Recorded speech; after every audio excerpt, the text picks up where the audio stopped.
नमस्कार दर्शकों, मैं वेदांशा एस्ट्रोलॉजी से गुरुजी की शिष्या आप सभी का स्वागत करती हूँ और आप सभी के कुशल मंगल होने की कामना करती हूँ।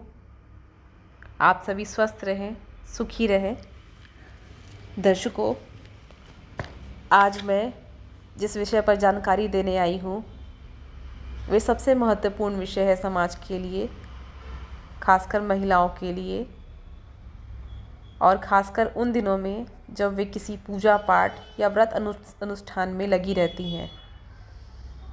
दर्शकों, अगर आप पुरुष हैं तो ये जानकारी अपने जानने में हर महिला को शेयर करें और कोशिश करें जितना हो सके जागरूकता फैलाएं, क्योंकि हमारा भी यही कार्य है, कुछ ऐसी भावनाओं, ऐसी धारणाओं और कुरीतियों का खंडन करना जो कि अमान्य है और कहीं ना कहीं हमें वापस पीछे की ओर लेके जा रही है।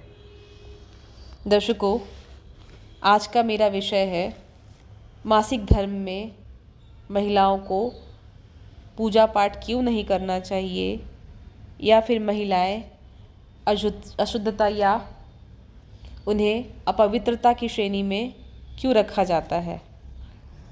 दर्शकों, कहीं ना कहीं समाज में बहुत सारी ऐसी धारणाएं चली आ रही हैं या फिर ऐसे कुतर्क चले आ रहे हैं जिसका खंडन करने के बजाय लोगों ने उस बात को बढ़ावा दिया है, और महिलाएं सबसे ज़्यादा इस बात को लेकर के आगे आती हैं और उनके सवाल भी ऐसे होते हैं। कुछ एक महिला ने तो इसे मल मूत्र के साथ इसकी संज्ञा दी कि जैसे हम मल मूत्र त्याग करते हैं उसी प्रकार से यह मासिक धर्म भी है, जबकि मासिक धर्म और मल मूत्र त्यागने में कहीं ज़्यादा मतलब आसमान और ज़मीन का अंतर है। कहीं से इसका कोई संबंध नहीं है। मल मूत्र हमारी नित्य नियम का कर्म है, जबकि मासिक धर्म में एक ऐसा समय आता है, मासिक धर्म एक ऐसा समय है जहाँ पे हम अपनी शरीर की एक विशेष ऊर्जा, जिसे हम अपान ऊर्जा शक्ति कहते हैं, वह इतनी प्रबल होती है कि अगर इस अवस्था में अगर हम किसी मंत्र का जाप करते हैं, ध्यान करते हैं, तो वो साक्षात ईश्वर तक हमारी वो पूजा पहुंचती है।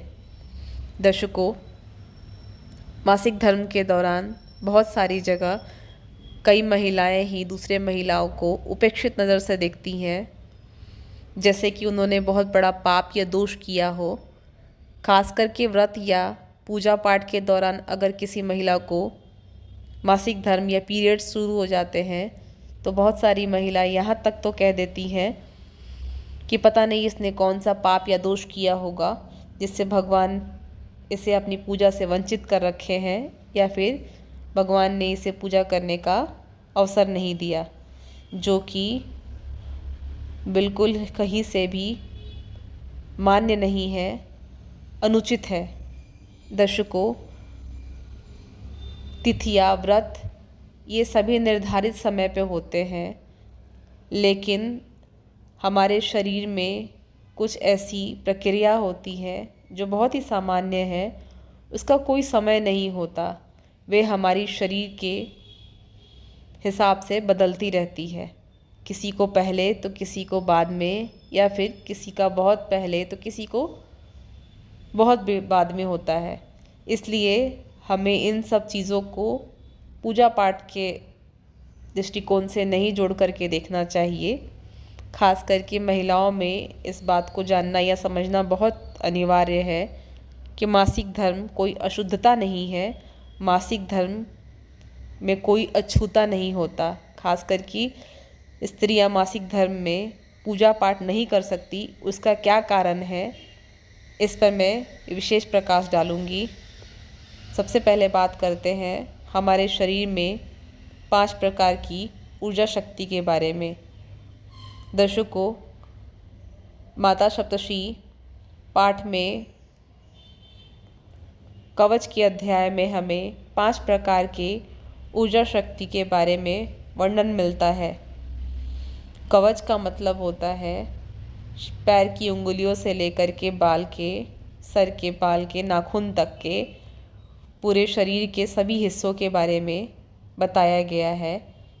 तो कहीं ना कहीं ये 5 शक्तियाँ हमारे शरीर का ही हिस्सा है और इसे माता ने खुद कहा है, माता चंडी, माता पराशक्ति ने खुद कहा है कि मैं इस संसार में जितने भी समस्त प्राणी जीव हैं उनमें ऊर्जा शक्ति के रूप में विद्यमान हूँ और इस संसार में जितनी भी स्त्रियाँ हैं मेरी ही मूर्तियाँ हैं, वे सब मेरी ही अंश अवतार हैं, मेरी ही अंशभूत है।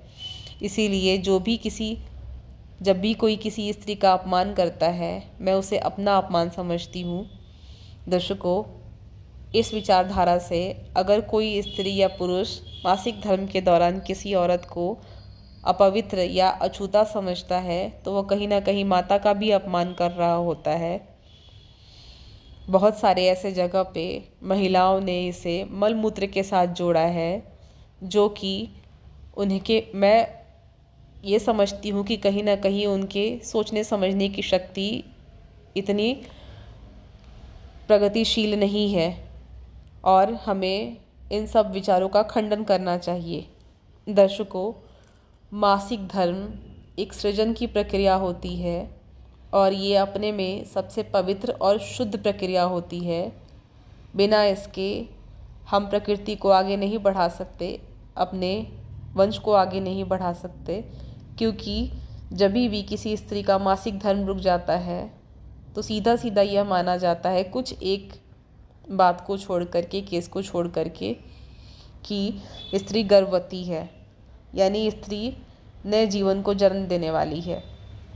दर्शकों, माँ कामाख्या की भी पूजा इन्हीं दिनों में की जाती है और उनके कपाट 3 दिन तक बंद रहते हैं। लेकिन जिन्होंने भी मल मूत्र की संज्ञा दी है मासिक धर्म को, वे सारे लोग भी जा कर के इसी दौरान माता की पूजा सिद्धि उपासना करते हैं। कहीं ना कहीं ये दोनों विचार एक दूसरे से मेल नहीं खाते। बहुत सारे ऐसे लोगों ने यहाँ तक तर्क दिया कि वे तो देवी हैं, देवताएं हैं। तो माता दुर्गा ने स्वयं कहा है कि इस संसार में जितनी भी स्त्रियां हैं वे सब मेरी ही अंशभूत हैं, यानी कहीं ना कहीं मैं उन सब में विद्यमान हूँ। दर्शकों, आगे बढ़ते हैं। जो 5 प्रकार की जो ऊर्जा शक्ति है मैं उस पर थोड़ा प्रकाश डालना चाहूँगी कि उसका संबंध हमारे मासिक धर्म से कैसे है।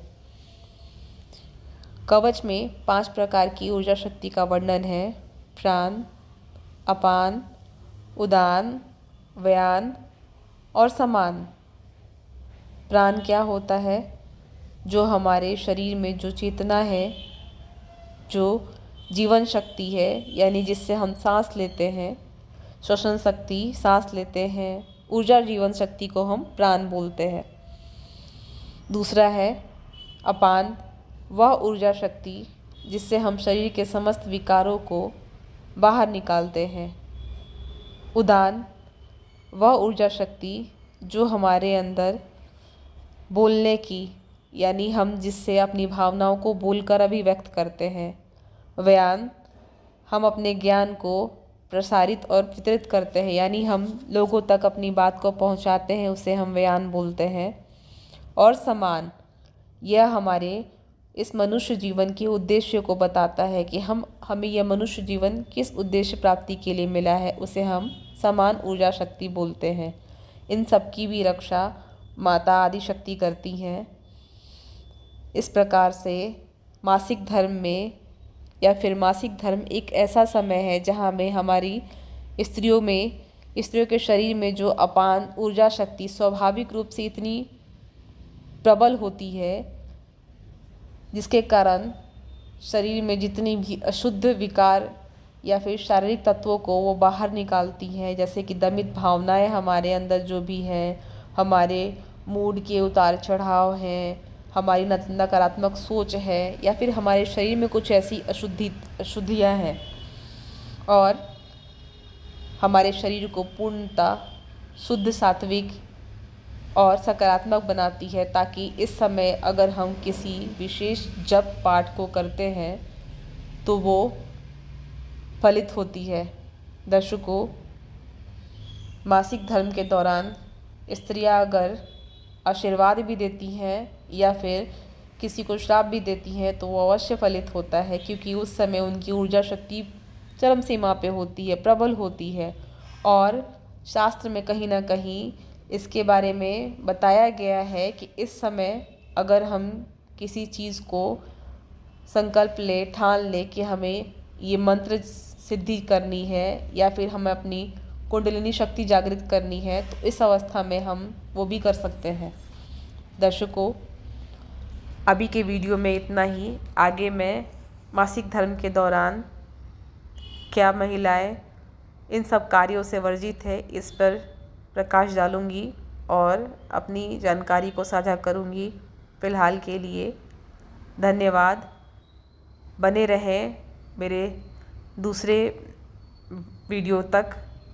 तब तक के लिए खुश रहें, स्वस्थ रहें, सबका ख्याल रखें। जय महाकाल, जय मां अम्बे।